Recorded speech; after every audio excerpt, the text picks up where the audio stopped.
Hello, this is Angela Herring. I'm a Liberty University student with the School of Education, and this is my presentation on return on investment and instructional design.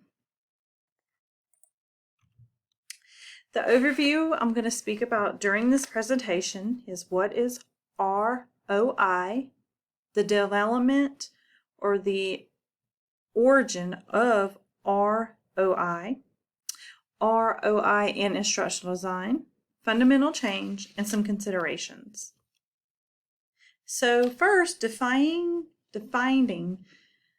ROI. So what is return on investment?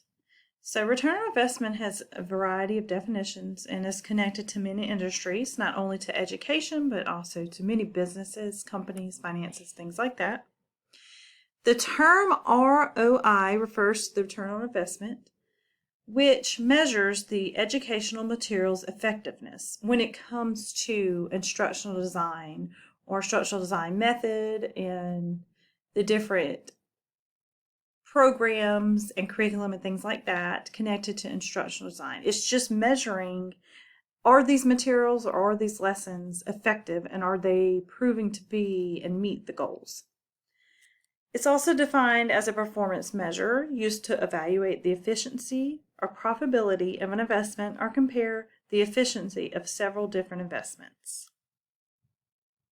So the origin of ROI comes in 1908 when Donaldson Brown, he was a young electrical engineer graduate that joined DuPont Company, which, like I said, in 1908. He was an assistant treasurer in 1914, and Mr. Brown developed a formula during this time for monitoring business performance that combined earnings, working capital, and investments in plants and property into a single measure that he termed the return on investment. It later became known in academic and financial circles as the DuPont method or model for return on investment. So it has some different names. It's not just ROI, return on investment, but also with it being founded there at the DuPont by Mr. Brown and being trademarked, it became also known as the DuPont method. The measure was widely taught in business schools and adopted by many companies as a means of benchmarking the financial health for their products and businesses. So that goes to show that it's not just, it's not connected to just educational fields. It's connected to many different business areas. Now, the return on investment in instructional design, the connection there. So ROI is an essential consideration in instructional design. It's something that's needed. The term ROI refers to return on investment, and like I said before, it measures the educational material's effectiveness or a measurement or assessment of the methods used and how useful they are or effective to meet that goal or purpose. When instructional design is aligned with institutional needs, it ensures that the educational materials produced are effective, which leads to a positive ROI. A positive ROI means that the educational materials produced have contributed to achieving the institution's, the district, the school, higher education, wherever, goals and objectives. There's also the BCR, which is the benefit cost ratio. Its counterpart to the ROI, and this is found in the textbook Trades and Issues in Instructional Design and Technology. It kind of talks about the benefit cost ratios. It says they were used in the past primarily in public sector settings, whereas ROI were used mainly by accountants managing capital in business and business and industries. Either calculation can be used in both settings, but it's important to understand the difference. In many cases, the benefit cost ratio and the ROI are reported together. So next, let's talk about some fundamental change.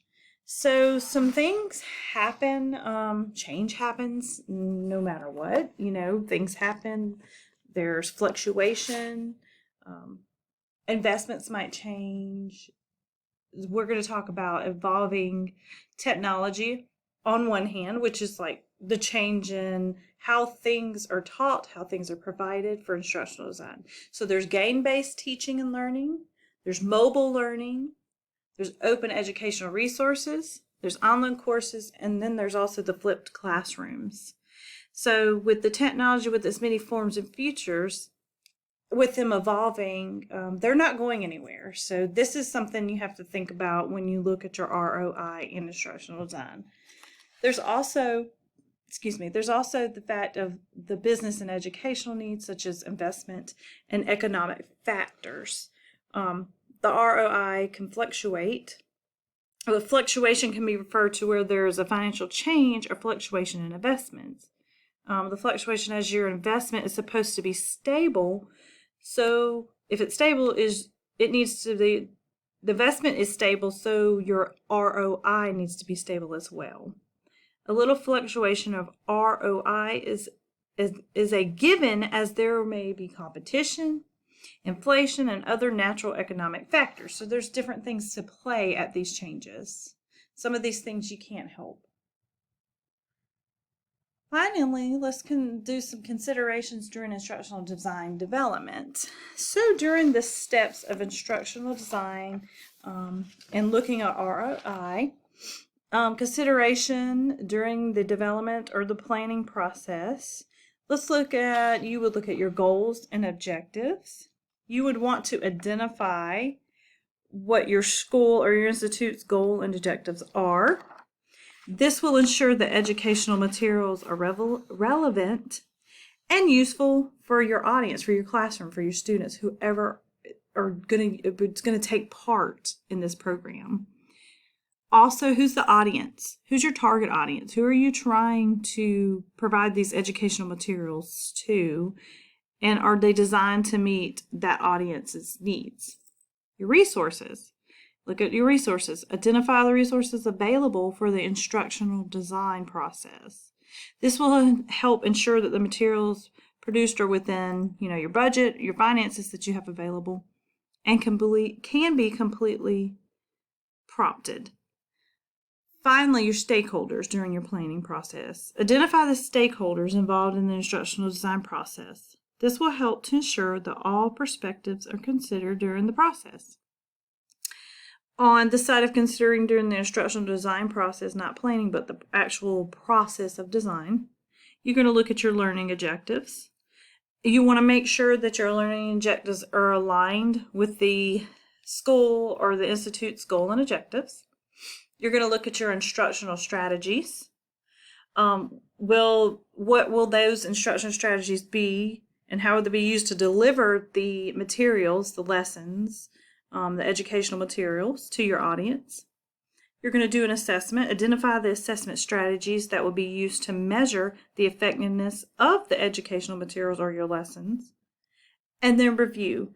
You want to ensure all those stakeholders we spoke about, we want to ensure that the stakeholders review those materials and that they're meeting and aligning with your institute or your school system's goals and objectives. Here are my references. You see the list, the Clarity consults. Jay Evanick for Instructional Design and ROI in Higher Education Strategies for Meeting Expectations with the E-Learning Industry. Hagel, where I found the information about the origins of ROI. And then our textbooks, Trends and Issues in Instructional Design and Technology. And thank you so much.